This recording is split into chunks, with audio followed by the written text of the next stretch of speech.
Have you heard this story yet? Off. Well, they didn't want the U.S. did not demand they turned around. That was British Airways. No, they wanted them to land in Bangor. Well, what's the story? Because people, they haven't read the paper yet. There's a flight coming over from Heathrow. Yep. And when they got halfway across the Atlantic, they noticed that somebody on the flight was on the United States no-fly list.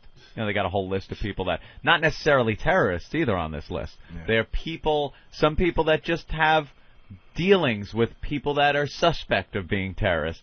And it turns out that the guy that they took off the plane had a name that was similar to a guy that was on a list. So it wasn't even a guy. They get halfway across. They notice, here's this guy on the list. So England tells the United States that somebody on the list is on this plane. They say, okay, divert the flight to Bangor, Maine, instead of it was supposed to land at Kennedy, I believe. Yeah. Oh, they went to Maine? They didn't go all the way back? No, they were supposed to go to Maine, and then England, instead of going to Maine, said, no, we'll just turn it around. Can you imagine being on that flight, and then you just feel a sharp left banking. That turn. Over the ocean. No, they don't have to turn. It's a straight flight. It's like point A to point B. There's maybe a couple little things here and there, but not that sweep-winged little U-turn that if I was on that flight, I would sue because you know what? They told the people, I think, that it was engine problems. Now you're freaked out. Engine problem? Yeah. Oh my God. So now you're on this plane. Have you done the flight? Oh, well, what? Over the ocean? Oh yeah. I did that coming back from Greece a few years back, and it is just. I hate flying to begin with. It is just a scary, scary feeling to be over the ocean for, I don't know what, at least 4 or 5 hours on that flight. It just is a creepy feeling because in your head when you're flying, let's say from California to New York, I understand that if the plane crashes, most likely you're not going to live, but it's a psyche thing. Like you see land and you're like, maybe there would be a chance. That pilot could make it. Yeah, if an engine, like the dude we were talking about yesterday that landed in the cornfield. You're like, maybe there's a chance that I would survive. And there's airports everywhere. You look down, there's airports everywhere. Exactly. So if you get a problem with an engine, you have only, let's say, 10 minutes left. Right. There's a chance you can, make it. You can figure something out. But when you're over the ocean for 4 or 5 hours, man, I mean, your brain just starts thinking stupid crap. How many times is that engine spinning? Oh, dude, I was having anxiety attacks like you wouldn't believe. Yeah. You just look out the window and you see nothing but water for hours on end, and you're like, look, even if it's a minor problem that, if you overland, like you said, you could get to an airport, no problem. But anything goes wrong over the water, you're so screwed. Let your mind rest with ease just thinking about all the people that have been plucked from the ocean after a plane crash.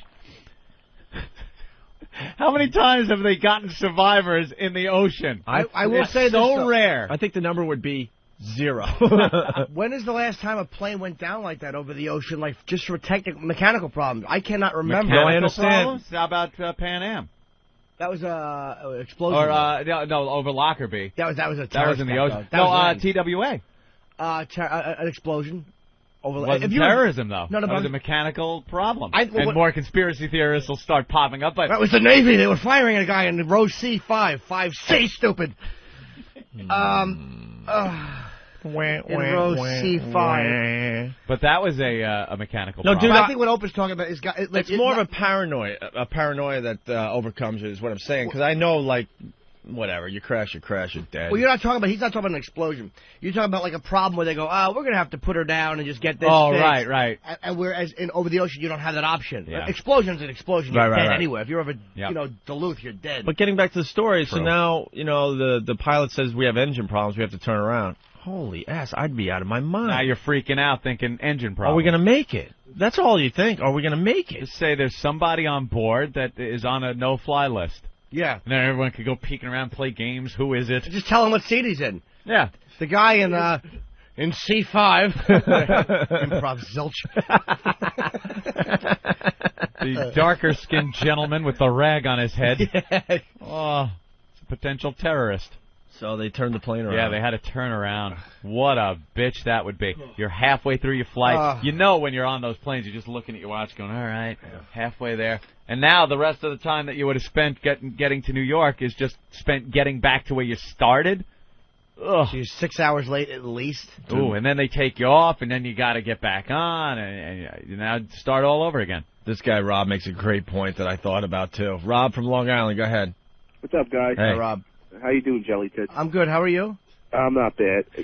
Yeah, over the summer I went to Puerto Rico, and one of the scariest parts about flying over water is you can't really tell where, like, the water ends and the sky begins. It just merges together, you know? Or you're just you could be out there. You could just be descending the whole time and not even know how close you are. So, like, you see the reflection of the clouds over the water, and just everything just looks like just blue. It's a very scary sight, you know?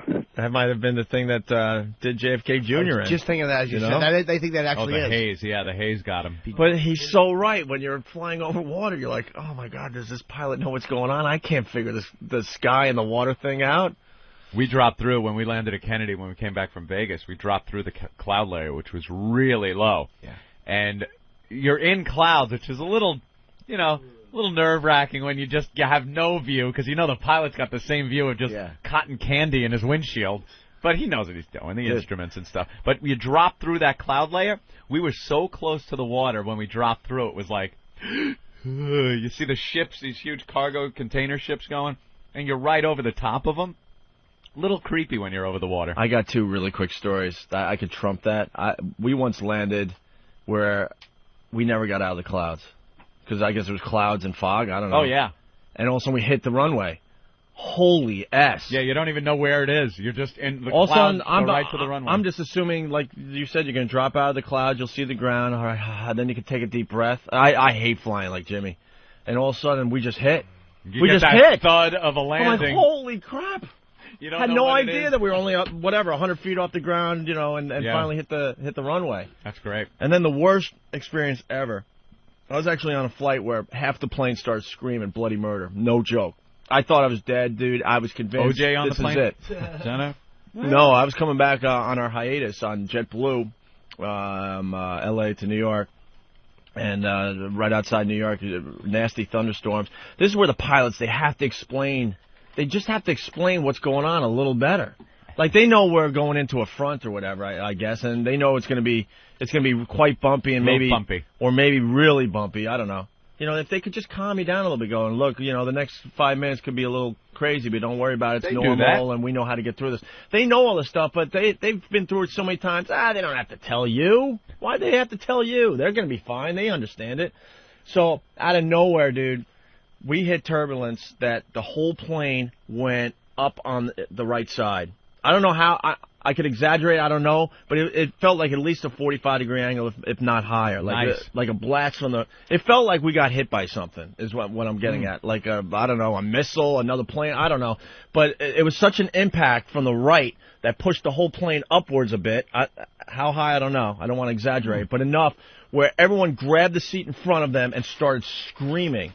Nice. And then I'm like... You want screaming on a plane. And then the thought in my head is, this is how it ends. This is it. It's over. Wing over. It's over. Nose in. And then all of a sudden, I don't know how long it lasts. I have no idea. I just was convinced, holy crap, the plane is severely damaged, and this is it. This is how Did he come on and say something? Yeah, well, finally, then it was real bumpy. And then he, got the plane back, whatever, stabilized, and then finally came on and said, sorry about that. We, hit a front or whatever he said, bad turbulence, blah, blah, blah, blah, blah. And everyone's looking around just like breathing a sigh of relief, like, holy ass. Creepy. But it was smooth as hell, and then all of a sudden out of nowhere, BAM! Like, you didn't expect, sometimes when you're in turbulence, it starts a little bumpy, and then it gets a little rougher, and you're like, okay, I can sort of handle this. Kind of eases you into it. Dude, this came out of nowhere where we just got hit, like something collided into us. I just got to jump on when you said the fog thing. It made me think. I had a flight I was taking, not commercial like you boys take, when the military was flying me around a war zone. Right. Entertaining the troops last year. Calm down. You are a brilliant comic. While you enjoyed the safety ahead of your class, I must America, say. I was over there, helping out troops who died for our right to enjoy freedom. While you two were lounging on your vacation. All right, I get it. We were actually going to Balad to land for a New Year's Eve show, and the fog was so bad that it was 100 feet off the thing, and off the deck, as we say. Off the deck, of course. Over in the in theater, and the pilot gets on, and I was very nervous flying in these C-130s because you're a target. And the pilot goes, look, no, actually there was no announcement. All of a sudden, we just start going back up.